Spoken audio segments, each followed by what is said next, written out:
The Manchester Chartist, Chapter 9. When Matthew Etherow, Daniel Ackroyd and Irene Rose set out from Ardwick in the pony and trap, they made their way through a fine drizzle along Stockport Road, through the townships of Longsight and Levenshulme, before veering off towards Parrs Wood. By the time they crossed the River Mersey, forsaking Lancashire for Cheshire, intermittent sunshine replaced the drizzle, and they found themselves in pleasant undulating countryside before entering the small village of Cheadle. Here they stopped at the Farmer's Arms to partake of refreshment and to give their pony a well-earned rest. Matthew was in an ebullient mood and had taken great delight in outlining his long-term plans for rehousing his operatives. At the same time, he'd explained how he hoped to win support on the newly elected Manchester Borough Council for a campaign to tackle issues such as street planning, the provision of fresh clean water, and practical means for the disposal of refuse and sewage. Irene Rose had asked him about his contacts with the Gregg family. Matthew informed her he'd first met Samuel Gregg back in 1815, when he himself was a young man and deputy manager of his father's mill in Charlton-upon-Medlock. In those days, Samuel Gregg had supported parliamentary reform and had been influenced to a certain degree by the ideas of Robert Owen and the religious ideals of the Unitarians. Born in 1771 in mid-Wales, Owen had moved to Manchester as a young lad and soon found his feet within the rapidly growing textile industry. By 1790 he was a master cotton spinner and manager of a cotton mill in the town. Owen's instincts, his personal experiences and observations led him to believe workers responded more positively to kindness than to cruelty. Such was his influence amongst the progressive manufacturers of the town, he was elected a member of the influential Literary and Philosophical Society in 1793. As a result, his ideas on social reform and the importance of education, particularly for the young, began to take shape. Samuel Gregg had opened Quarrybank Mill in 1784, and although it is unlikely he'd ever have admitted it, over subsequent years had incorporated some of Owen's ideas into the way it was run, whilst discarding others. Owen's overall attitude had been to make the interests of his employees, and particularly those of their children, paramount, while Samuel was only interested in those measures that ensured a well-run manufactory and directly contributed to high levels of profit.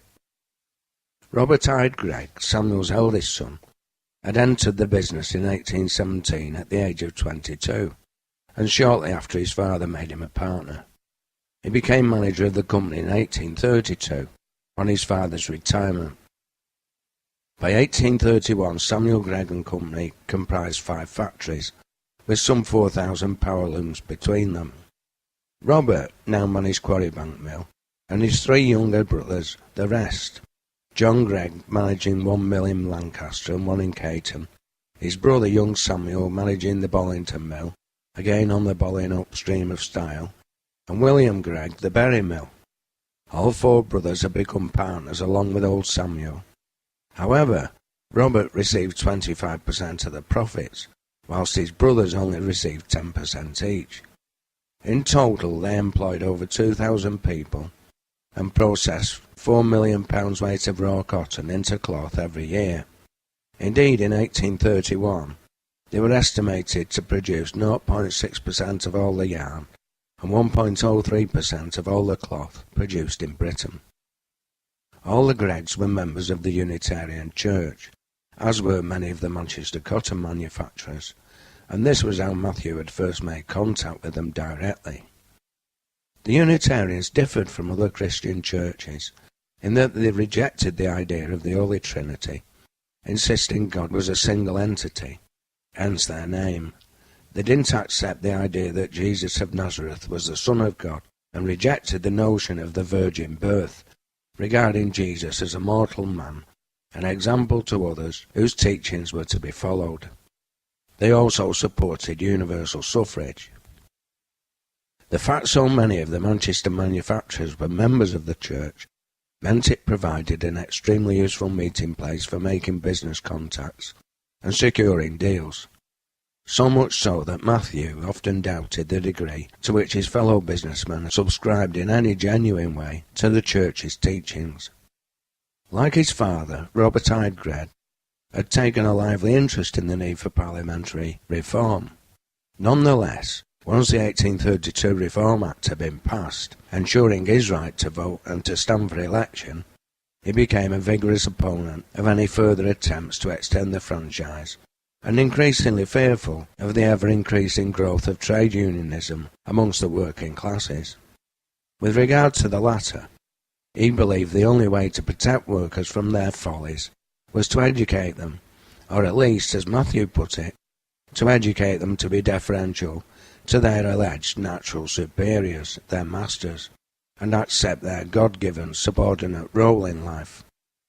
By the time they'd recommenced their journey, and finally arrived at the long tree-lined drive through the fields which would take them to the mill, Irene Rose and Daniel Ackroyd knew a lot more about the Gregg family than when they started out. Irene Rose's appetite now aroused, she looked forward to gaining greater and more detailed knowledge. Bess Ackroyd! Bess, Clara and Charlotte stopped in the tracks and turned to see Lisa Hodgkinson hurrying after them. "What's the matter?" Bess asked. "I need your advice, Bess. I've been told you're organising union at Gibraltar. We've petitioned Nathaniel West at Nelson Mill to provide guards on drive belts to no avail. Can I meet you tonight to talk about it?" "Why not now? Are they free?" "I suppose so. I'm off to Mary Upton's to feed Babby. Come with me and they can share food with us."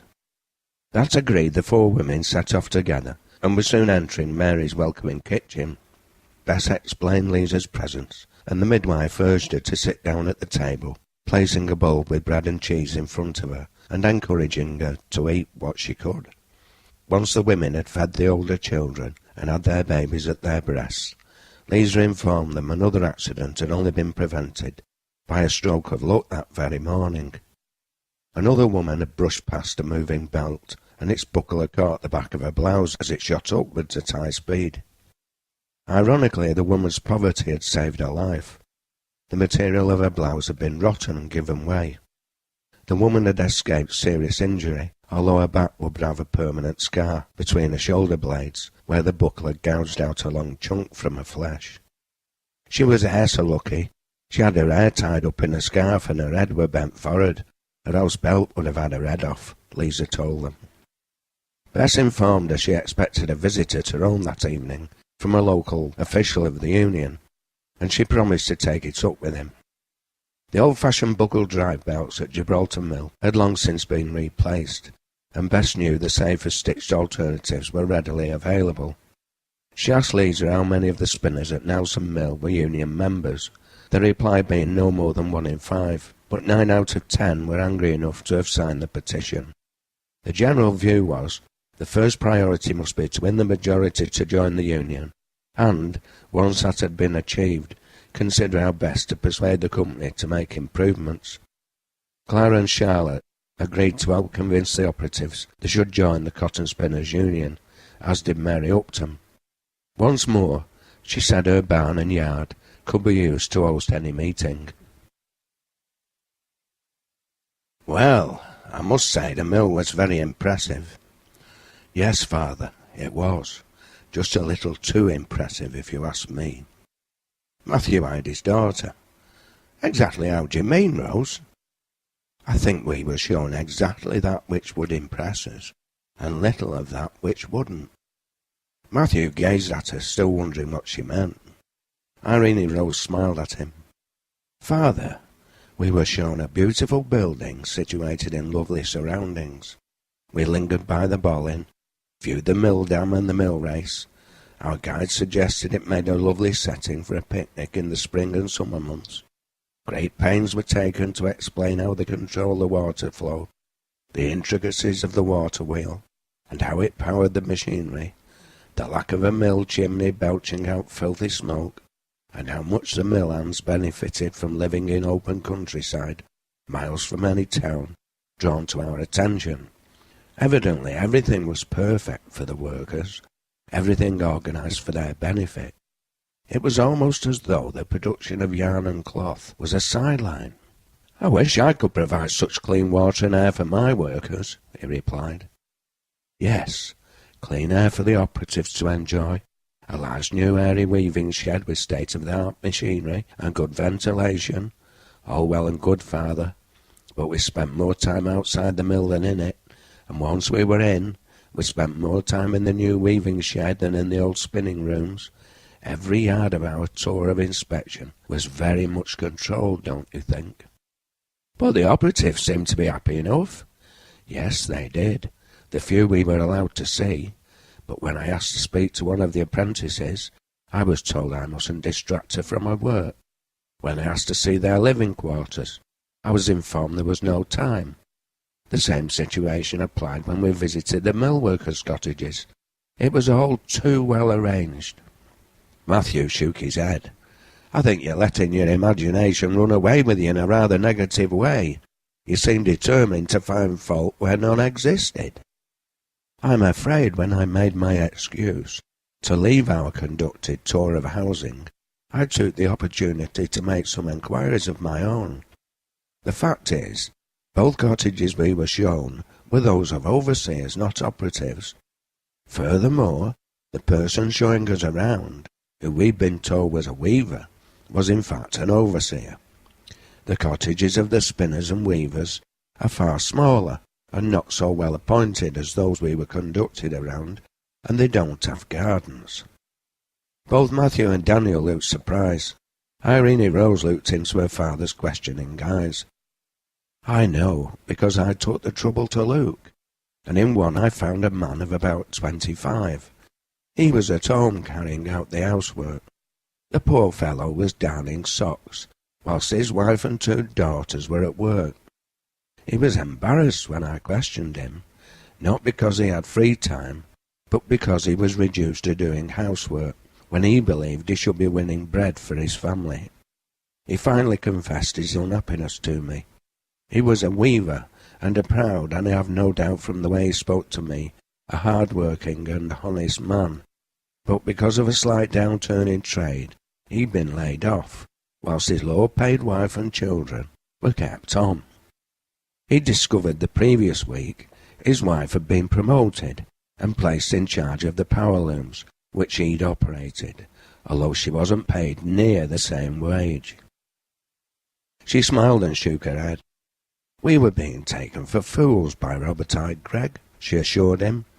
"Not only that, but I visited the local shop and discovered the prices of all items were at least 10% higher than I'd expect to pay. They were even selling the vegetables grown by the apprentices at above retail prices.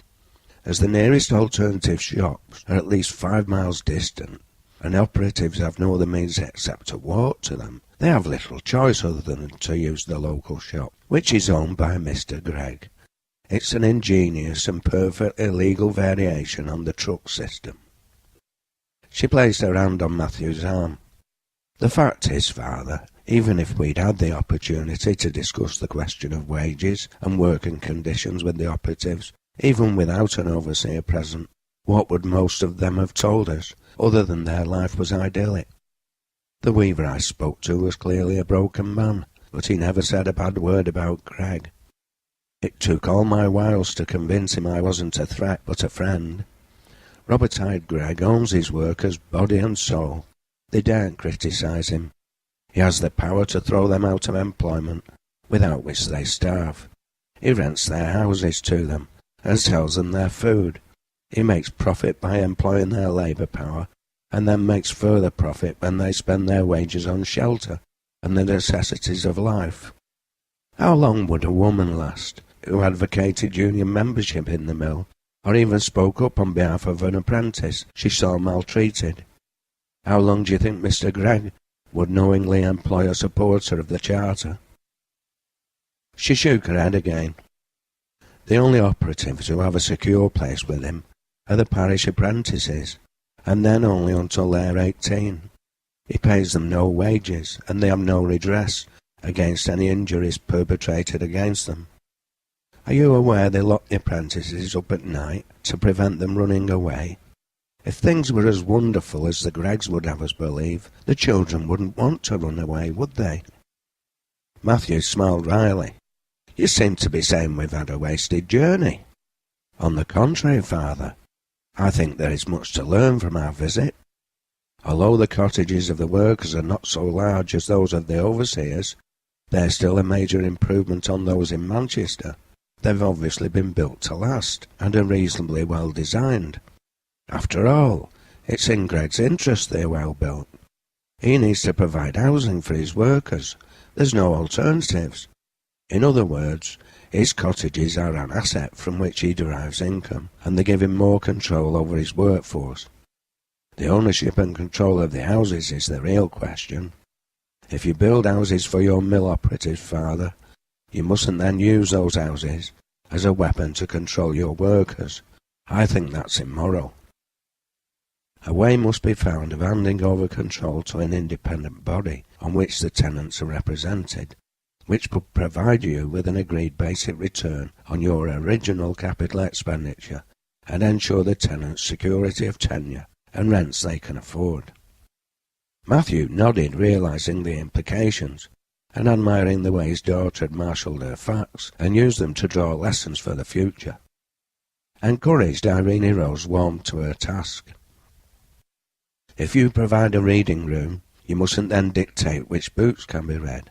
If you provide education, you mustn't stop people acquiring knowledge of a subject that is of interest to them because you find it undesirable from your own point of view, or because it may challenge your own self-interest, as Greg does. The shop is well stocked, and the food didn't seem adulterated, but the workers are overcharged. I think that's criminal when they had little alternative but to accept this famous so-called free traders' monopoly prices. Mr. Gregg's proud to campaign against the Corn Laws in public, on the grounds poor people suffer through high bread prices, yet in the miniature model state, of which he is sole emperor, we find he's adding another 10% to those already artificially inflated prices, despite the fact he'll be purchasing them at bulk wholesale prices, or even direct from the farmer on the land next to the mill. She took her father's hands in hers. I think we need to give these and other matters the most careful consideration, father. Mr. Robert I. Gregg has much to teach us in his own dishonest way, but anybody who thinks he's a model employer needs to think again. It seems to me he is simply a hard-nosed, hard-faced businessman of the most selfish and greedy type. Despite the claptrap he talks about workers' welfare, he puts his own lust for profit and the accumulation of personal wealth above anything else. She looked into her father's eyes. Thank goodness you're not like that. Matthew laughed, leant over and gave his daughter an affectionate hug. Don't you think my daughter has a wonderful way with words? He asked Daniel Ackroyd, beaming with pride. Daniel smiled, nodding his agreement. Miss Rose seems to have ability to see things that were hidden from me, Sal, and it seems your Sal, till she drew 'em to our attention, Mr. Heathrow. Ah, Daniel, but that's where you're wrong, the mill owner's daughter responded with a chuckle. It was your Bess who explained where I should look, what to search for, and the questions to ask, despite the fact she's never visited the place.